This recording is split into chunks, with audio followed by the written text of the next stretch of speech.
Hello, and welcome to the Journal Star Sportswriter podcast. I'm your host, Adam Duvall, joined always by large school football beat writer Dave Reynolds, small school football beat writer Stan Morris.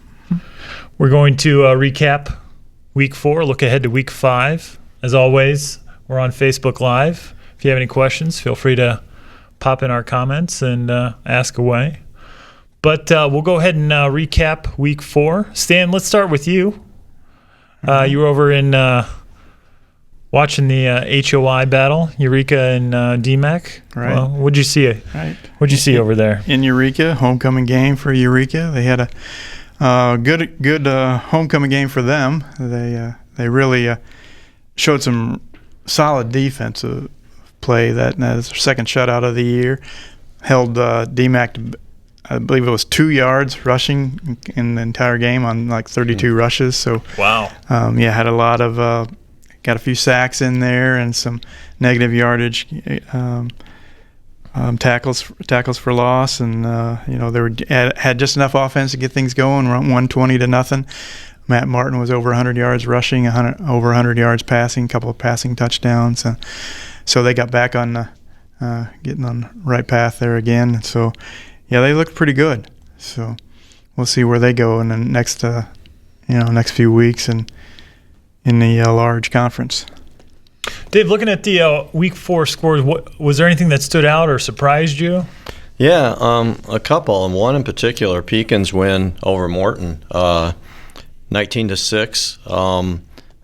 Obviously, a good defense played by the Dragons, but The thing that really stood out to me about this game was Sebastian Hill, who had not been a quarterback before and was thrust into that role.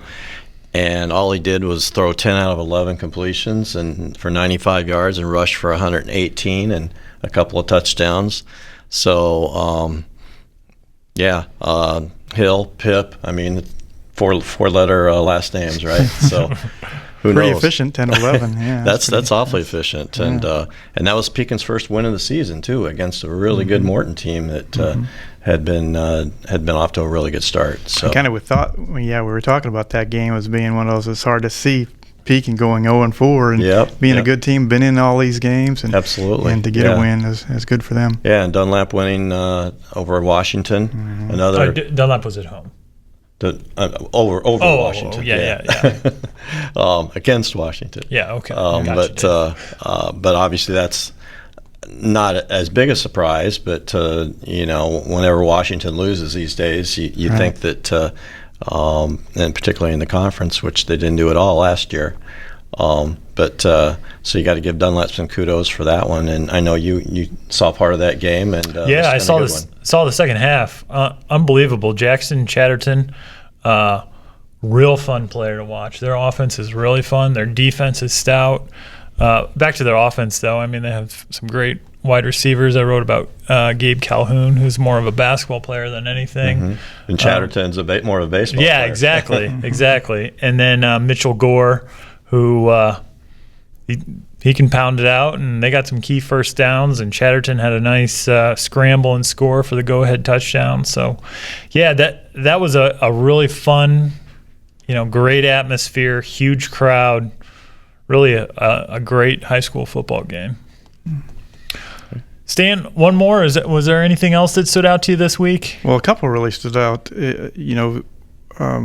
First of all, on the area wide, I mean, for Fieldcrest to do what they did, and Fieldcrest to beat GCMS, snap their 31-game winning streak, two-time state champions. Fieldcrest really did a good job of pursuing on defense, and that was one of the things their coach talked about, was that defensive pursuit on that Aiden Loffery, was an amazingly fast kid, scored 5 touchdowns against Eureka, and they were able to hold him from keeping, breaking off those big plays, and rose in the rankings. They're up to number 2 now, so that's exciting for them. They really got things going.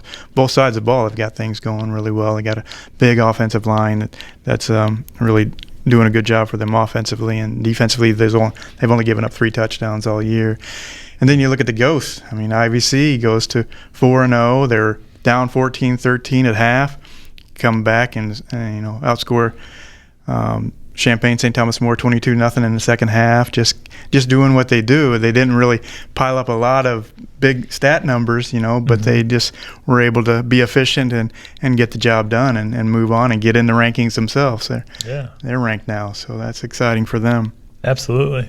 Little surprising to see Havana beat Elmwood Broomfield, but Havana's been getting better and better, and they're showing they've got a great passing game, and so they were able to beat Elmwood Broomfield this past weekend. So,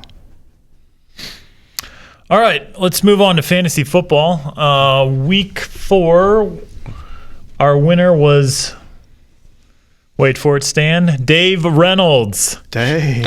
He was the winner. I'm coming back. Right. 53 comeback points. 53 points. Riley Richards had 153 passing, 40 rushing for 9.1 points. Callie Stein, 184 rushing yards, 3 touchdowns, gave him 36.4 points. And then Rylan McQuarrie of Washington, 13 receiving yards, a touchdown, and 2 rushing yards for 7.5 points. So good job, Dave. Thank you. Nice. I was getting the hang of this. Yeah. And then I edged Stan by 0.2. Jake Welsh, he had 74 rushing yards for 77.4 points. Alex Fulton had 82 rushing yards, 2 rushing touchdowns, 10 receiving yards for 21.2 points. Josh McMillan from Farmington for Stan, he had 156 passing with 2 touchdowns and 78 rushing yards for 21.6. And Dalton Powell had 68 rushing yards for 6.8 points. Receiving yards. Receiving, yeah. I'm sorry, receiving yards. Yep. Mm-hmm. I will make note that we did not have stats for Gabe Hernandez or Logan Dameron, but that's just how it goes sometimes. Mm-hmm. So let's go Week 5 fantasy. Dave, since you're the winner, showed us how it's done last week. Well, I haven't used Alex Merlot yet. So I think this is okay. Right. So I think this is the week to trot him out there. All right. You want me to go all 3, or you gonna switch? We'll switch it up. Stan, okay. How about you? I'm going with a baseball player this week. I'm going with Jackson Chatterton. Okay, Jackson Chatterton. All right. Mm-hmm. So I'm going a little bit out for little fringe. Anawan, Weathersfield, Colton Quagliano. He has accounted for. Is it dark horse? Yeah, 13 touchdown over passes 1,000 this yards year. Passing. Yeah, so I'm going with Colton. Dave, let's go back to you. Who is your running back? I'm going with Cole Watkins from Washington. He's had a nice season so far. It has been a little bit under the radar as far as notoriety, but he's. I think he's continued to roll up 100-yard games, so I think he's due for another. Okay. Stan, how about you? Who's your running back? I'm going Chris Dillon, Notre Dame. Been pretty solid for them. He has been. Yeah. I'll keep it simple, too. I'm going Dillon as well. Stan, let's go back to you. Who's your wide receiver this week? I have not gone with Kavion Mack, so I'm going with Kavion this week. Okay. So rely on my stats, right? Yeah. Good call there. Dave, how about you? Who's your wide receiver? Well, I've got Gabe Calhoun written down here. He's had a nice season, and obviously on the other end of Jackson Chatterton's passes. So let's go with Gabe this week. I'm also going with Gabe Calhoun. So those are our picks for Week 5 in fantasy football. Let's go to one big thing. Stan, how about you? What was your one big thing? A note, quote, stat from Week 4? I'm going to go, how about a number, just the number 8? And that's the number of consecutive regular season wins for your IBC Ghosts. They won their last 4 of the regular season last year to get into the playoffs, and the first 4 this year. So they've got some things going in the right direction. That's 8. That's a nice number. That's a nice number. Dave, how about you? One thing. I'll go with 4. Peoria High, 4-0. They throttled Manual last week, and they're undefeated in the Big 12 Conference at 3-0. So they have been everything advertised this year, and they've been pretty healthy as well. I want everyone to know we did not plan this. We don't talk about our scripts or anything, my number is 2. So Stan had 8, Dave had 4, I had 2. Mine was 2. 2 incompletions for Jackson Chatterton Friday night against Washington in the 28-21 win. He went 13 for 15 for 278 yards and 3 touchdowns. So, yeah, that just worked out how it did. Next week it'll be odd numbers, right? Yes, correct. We're mostly odd anyway, so, right. But even this week. I'm adding an additional segment this week since we're doing it on Wednesday. State ranks in 6A, Peoria High is ranked 5th. In 4A, IVC is at 10, as Stan mentioned. In 3A, Eureka is at number 9, and Princeton is receiving votes. In 2A, again, Stan mentioned Fieldcrest is at 2, Knoxville is at 8, and in 1A, Anawan Wethersfield is 5, and Princeville is 10. So speaking of Anawan, Wethersfield, and Princeville, as we look ahead to Week 5, Stan, that's the matchup to be looking for. Yeah, you just set the table there. The 2 ranked teams going against each other. The last 2 teams to win in the LTC. Anawan Wethersfield won the previous 2 before Princeville won last year. So it's unbeaten going against unbeaten, state ranked against state ranked. It's at Kewanee Wethersfield. And Kewanee, as you mentioned, has Colton Quagliano, who's really been lighting it up with over 1,000 yards passing. And certainly Princeville is going to have to kind of at least slow him down a little bit, or maybe able to get that speed that they have on defense to kind of pursue things and kind of hold back big plays and those type of things. And Princeville, I talked to the Anawan Wethersfield coach Logan Willits, and he was talking about the physicality of Princeville and hoping to be able to match their physicality, because Princeville is going to bring that. And had a great running game with Carter Johnson, and so that should be fun to watch. That should be a good one. So, Dave, let's go over to you. Week 5, is there a matchup or a game that you're there's circled? some excellent games this week. It was hard to pick. I'm going to the stadium to see Peoria High. I've not seen. I know other guys on the staff have, and I have not caught that act yet. I'm looking forward to it.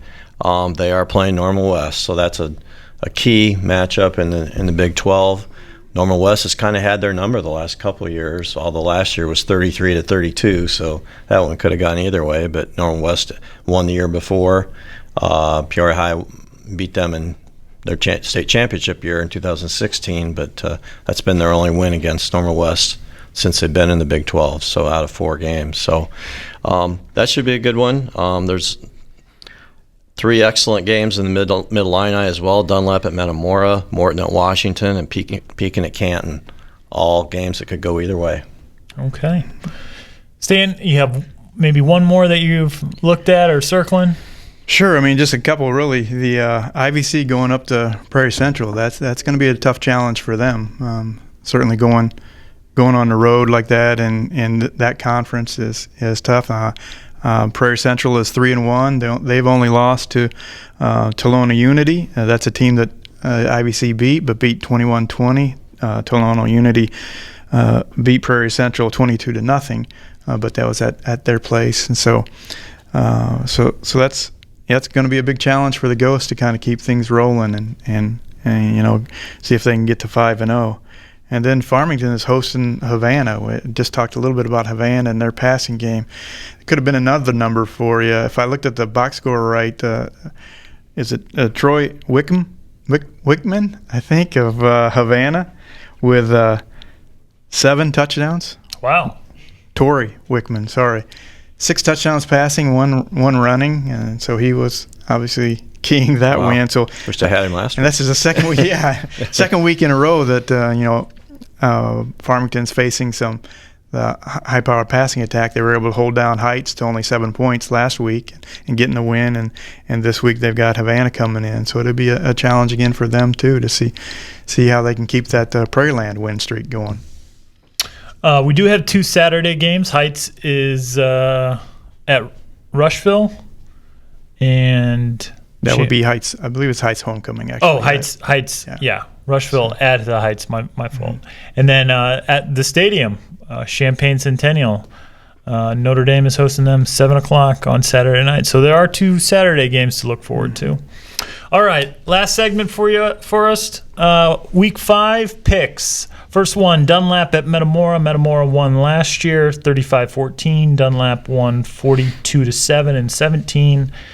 And then in 2016, visiting Dunlap won at Malone Field, 23-13. All of us went 2-1 last week. We all missed the Pekin Morton game. Dave and Stan are tied at 10-2. I am at 9-3. Dave, let's go with you. Who do you got? I got Dunlap 21, Metamora 14. That one was a tough one. Metamora obviously is very, very good at home, but they've been banged up this year. And I just think that Dunlap's playing better than them right now, so I'm going to go with the Eagles. Stan, give me a score. Same route. I'm going with Dunlap. Pretty much the same reasons. Metamora has done a good job of, still hanging on with all of those injuries, but it may catch up to them at some point. And Dunlap, really, like you say, is playing really well right now. I'll go 28-21. Dunlap. I like Dunlap too. I'm going to go a little bit higher scoring. I'm going to say it's 42-28. Okay. All right, Stan, back to you. IVC at Prairie Central. Prairie Central lost to Unity, as you said, 22-0. IVC beat them in week 1. Last season, Prairie Central won 48-14. Different year this year. I'm going with the Ghost. I think it's going to be a close one, though. I can see this one being like a 21-20 type game as well. So I'll go with the Ghost by a point. Maybe a 2-point conversion. We'll go 2 points. By 2, okay. Dave, how about you? I concur with what Stan said. In fact, my score is very similar. I got 23-20 IVC, so that which should be a really good game. Mm-hmm. I'm, of course, going with the Ghost. Shocker. Homer. I know. Shocker. I'm going a little bit higher. I'm going 28-27. Okay. Mm-hmm. All right, final game. Princeville at Anawan Weathersfield. Battle of the ranked teams. Anawan Weathersfield is scoring 40 points a game. If last year even matters, Princeville won 42-6. Stan. Again, it's a different year. Yeah. I'm going to go with the home team. And it's, again, I don't think it's going to be 42-6 or like last year. Or the other way with Princeville winning. I will go Anawan winning this one 35-27. Dave, how about you? I thought I might be able to sneak one in here. I'm picking Anawan as well. Yeah. That they're obviously, highly rated, so it's not an upset pick, but I think it'll be a really close game, 24-22. Guys, I got to make up some ground. So I'm going Princeville. Why do you always get to go last? It's the moderator. This is a perk of being the host. Yeah. I'm going 14-13 Princeville. Defensive game. Yes. All right. Yep. So Could be. That's week 5 for you. Look for our coverage on pjstar.com. Tomorrow night, David Minion will have Peoria High coach Tim Thornton in for Coach's Corner and Chalk Talk. Great job last week with Elmwood Brimfield coach Todd Hollis. Stan? That was fun. Be sure to give us a follow on Twitter. We're at PJ Star Sports. Join the conversation. Hashtag PGS Preps. We'll have plenty of preview stuff in Friday's paper. We'll have a feature in Saturday's paper, and then our full coverage in Sunday's paper. And then, as I said, look for lots of coverage live and scores and everything Friday night on pjstar.com. For Dave Reynolds, Stan Morris, I'm Adam Duvall. Bye for now. Goodbye.